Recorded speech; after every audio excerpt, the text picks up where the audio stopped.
नमस्कार, मैं doctor S के गुलाटी, प्लास्टिक एवं कॉस्मेटिक सर्जन कानपुर। आज आपसे बात करूंगा स्कार रिवीजन सर्जरी के बारे में। तो सबसे पहले ये जान लेते हैं कि स्कार क्या होता है। जब त्वचा के ऊपर चोट लगती है तो त्वचा फट जाती है और जब वो हील होती है तो दोनों एजेस के बीच में स्कार आ जाता है। स्कार ही वो गोंद है जो कि दोनों एजेस को जोड़ता है। तो अगर कहीं पे वुंड हील होगा तो बीच में स्कार आएगा। अब वो स्कार बहुत खराब हो सकता है या बहुत महीन और पतला हो सकता है, अच्छा हो सकता है। स्कार रिवीजन सर्जरी एक खराब स्कार को एक अच्छे स्कार में कन्वर्ट कर देती है। इसी को स्कार रिवीजन सर्जरी कहते हैं। तो इसको स्कार रिमूवल सर्जरी नहीं कहते। क्यों? क्योंकि स्कार को पूरी तरह नहीं हटाया जा सकता। दोनों एजेस के बीच में स्कार रहेगा। स्कार को रिवाइज करके इम्प्रूव किया जा सकता है। तो जब पेशेंट हमारे पास आता है तो कंसल्टेशन के समय हमें कुछ चीजें उसको क्लियर करनी होती है। पेशेंट आके ये कहता है कि साहब स्कार हटवाना है। हम उसको बताते हैं कि स्कार इम्प्रूव हो सकता है, पूरी तरह नहीं हट सकता। फिर वो कहता है कि साहब मूवीज में और सीरियल्स में प्लास्टिक सर्जरी या कॉस्मेटिक सर्जरी के द्वारा पूरा नया चेहरा बन जाता है। आप कह रहे हैं कि स्कार हट नहीं सकता। तो मूवीज और सीरियल्स का काम प्लास्टिक सर्जरी के बारे में सही जानकारी देना नहीं है।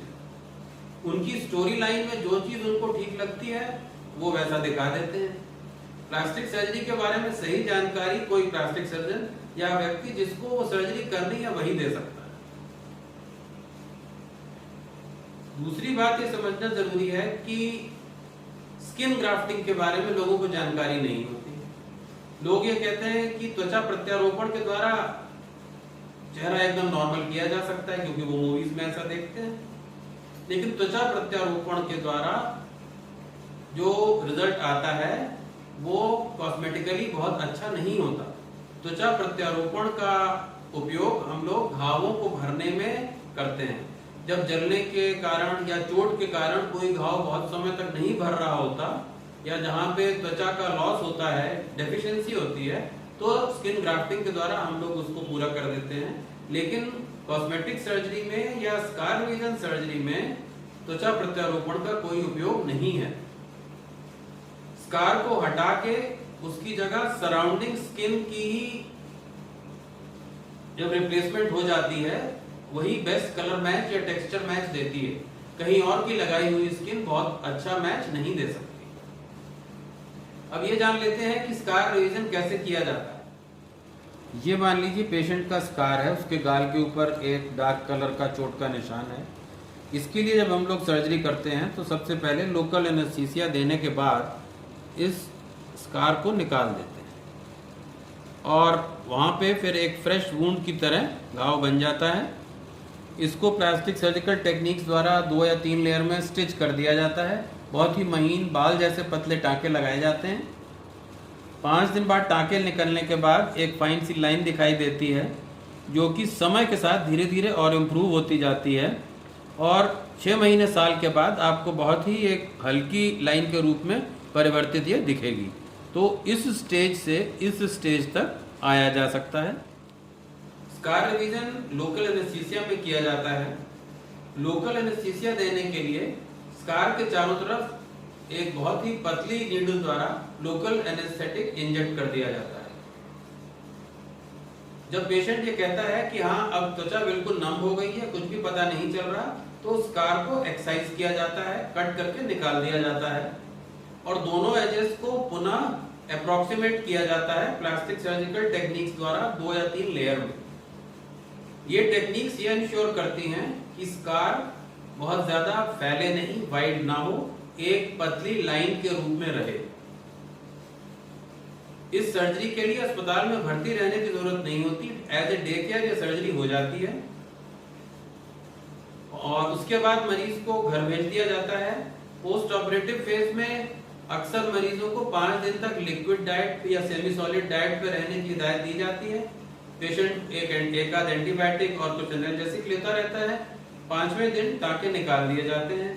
बहुत से लोगों को ये लगता है कि टांके निकालने में दर्द होगा, ऑपरेशन के समय तो लोकल एनेस्थीसिया दे दिया गया था और कोई दर्द नहीं हुआ, लेकिन बाद में दर्द होगा। ये सोचना भी ठीक नहीं है, क्योंकि प्लास्टिक सर्जरी में टांके बहुत ही महीन बाल जैसे पतले धागे से लगाए जाते हैं, नायलॉन का धागा होता है, और उसको निकालने में कोई तकलीफ नहीं होती। टांके निकालने के बाद मसाज करने के लिए कुछ क्रीम्स प्रेस्क्राइब की जाती हैं और स्कार के ऊपर लगाने के लिए सिलिकॉन जेल शीट या सिलिकॉन जेल का लगाने का तरीका बताया जाता है। इससे स्कार मैच्योरेशन का प्रोसेस एक्सपेडाइट हो जाता है, जल्दी हो जाता है। नॉर्मल स्कार मैच्योरेशन में साल भर का टाइम लगता है। इन तकनीकों के उपयोग से स्कार मैच्योरेशन जल्दी हो जाता है और रिजल्ट बेटर रहता है। अब आपको कुछ स्कार रिवीजन सर्जरी के रिजल्ट दिखाते हैं। ये पहली फोटोग्राफ में पेशेंट के गाल के ऊपर स्कार का निशान है, जो कि काफी चौड़ा है और हाइपर पिगमेंटेड या डार्क भी है। इस पेशेंट में स्कार रिवीजन की जैसे हमने तकनीक बताई है उसी तरह से किया गया है। लोकल स्किन के ही द्वारा उस निशान को कवर किया गया है। और ये दूसरी फोटोग्राफ में इसके 1 साल बाद का फोटो है। इसमें स्कार सिग्निफिकेंटली इंप्रूव हो गया है। इस दूसरे फोटोग्राफ में पेशेंट के गाल पे एक लंबा हाइपर पिगमेंटेड स्कार है और ये भी 1 साल के फोटोग्राफ में बहुत सिग्निफिकेंटली इंप्रूव दिख रहा है। इस तीसरे फोटोग्राफ में भी पेशेंट के गाल के ऊपर होंठ के पास चोट का निशान है, जो कि स्कार रिवीजन तकनीक द्वारा इंप्रूव किया गया है। स्कार रिवीजन सर्जरी के बारे में आपको कोई भी और जानकारी लेनी हो तो आप नीचे कमेंट बॉक्स में लिख सकते हैं। मैं कोशिश करूंगा कि उसका जल्द से जल्द जवाब दूं। और अगर आपको ये चैनल अच्छा लगा, ये वीडियो अच्छा लगा, तो आप इसको सब्सक्राइब करें। और भविष्य में मैं प्लास्टिक सर्जरी द्वारा कॉमनली ठीक किए जाने वाली परेशानियों के बारे में वीडियो बनाता रहूंगा। ऐसी परेशानियां जिनके बारे में मैं वीडियो बनाना चाह रहा हूं वो है मोल रिमूवल या मोल से छुटकारा पाना, या सफेद दाग की सर्जरी, या मसाला खाने से जो मुंह बंद हो जाता है सबम्यूकस फाइब्रोसिस, उसको कैसे ठीक किया जाता है, और अन्य ऐसी चीजें जिसको हम लोग कॉमनली रूटीनली करते रहते हैं। नमस्कार।